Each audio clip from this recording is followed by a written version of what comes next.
for walking, I haven't walked for, I'd say about 200 days now. I've been flying around the space station, so in a couple weeks I'm going to land and be able to walk for the first time. Over.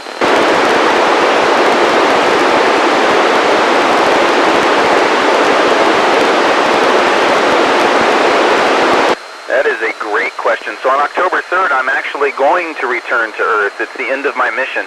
So we're going to get in our Soyuz vehicle, and it has a capsule that's very similar to, say, the capsules that took men to the moon, the Apollo capsule. So it's going to come back in, re-enter the Earth's atmosphere, and use drag to heat. It'll heat up and lose all of our energy through heat and slow us down. And then we have a big parachute that brings us softly down to the ground. Over.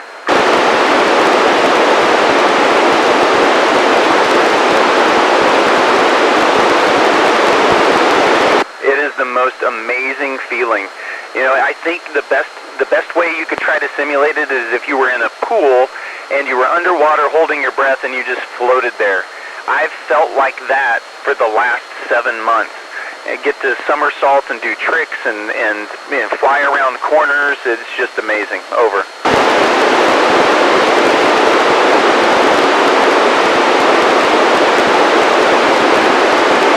Ashley, well, you know, it's really hard because not only do I float, but water floats too.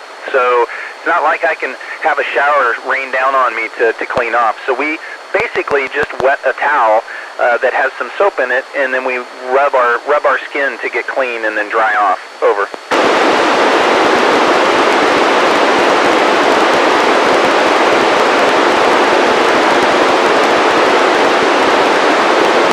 Well, it's not as easy on the ground because gravity doesn't help take everything down. So we have to find another force to be able to help us out. So we use basically a toilet that has a vacuum cleaner attached to it so that it sucks everything in. Over.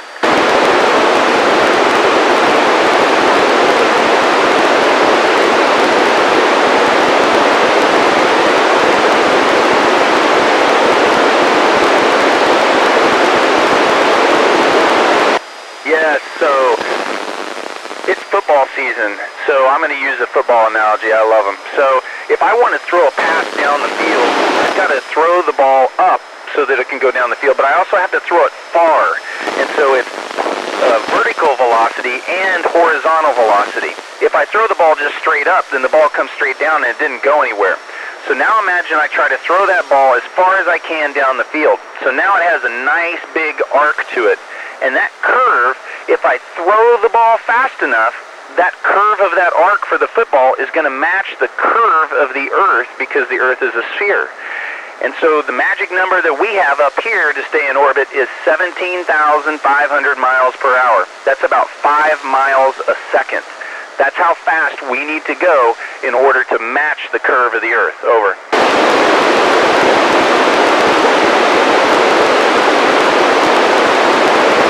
It's the best sleep I've ever had. I turn on a little music and I close my eyes and I fall asleep. And I'm in a sleeping bag, but the sleeping bag just kind of keeps me cozy, and I've got it very loosely tied to the wall so that I don't float away. But it lets me just kind of float in place, and my body finds a natural position, and I sleep 8 hours a night like a baby. Over.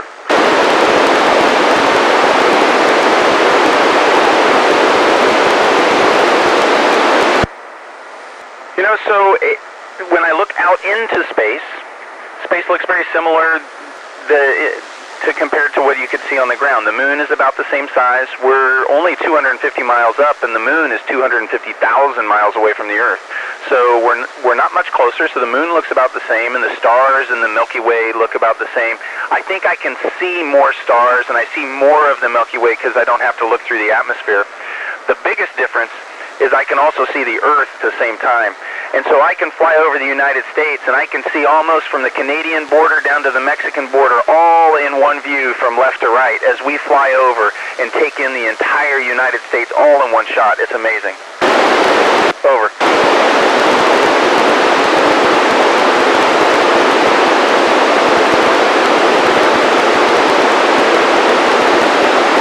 You know, we're only 250 miles away from the surface of the Earth, so we get as close to the sun as you do.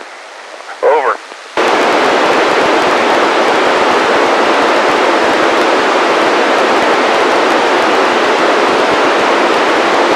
Well, part of our training is for everybody to have some level of medical training so that we can help each other if we get hurt. Now, I'm also fortunate because one of the astronauts up here is also a doctor, so he can help me out. But, you know, we're not anywhere near a hospital, so if things are bad enough, we would get in our Soyuz and land early. Over.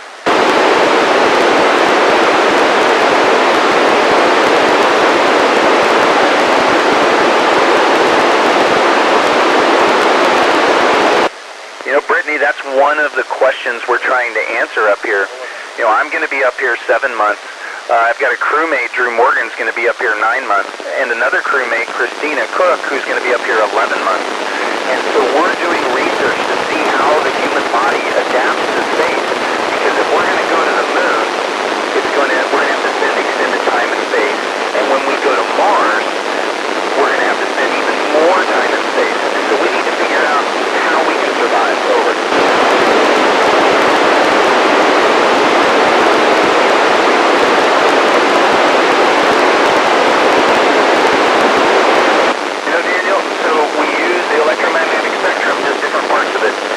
We have direct line of sight with UHF radios, and then we also use KU band radios through relay satellites.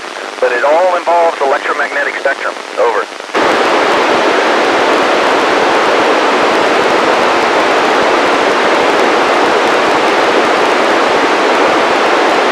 When I launched on my rocket, it was 8 minutes and 48 seconds from liftoff until the engines cut off and we were in orbit. It's one of the most thrilling rides I've ever had. Over.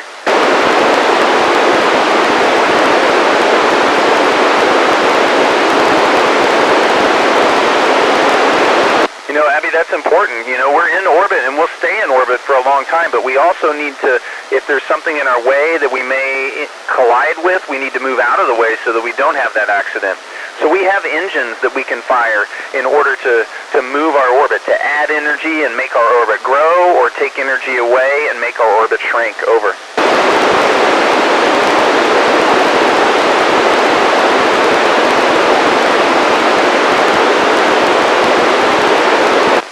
Well, so we're up here to study what happens when gravity isn't the dominant force. Because we are in orbit, everything is falling together.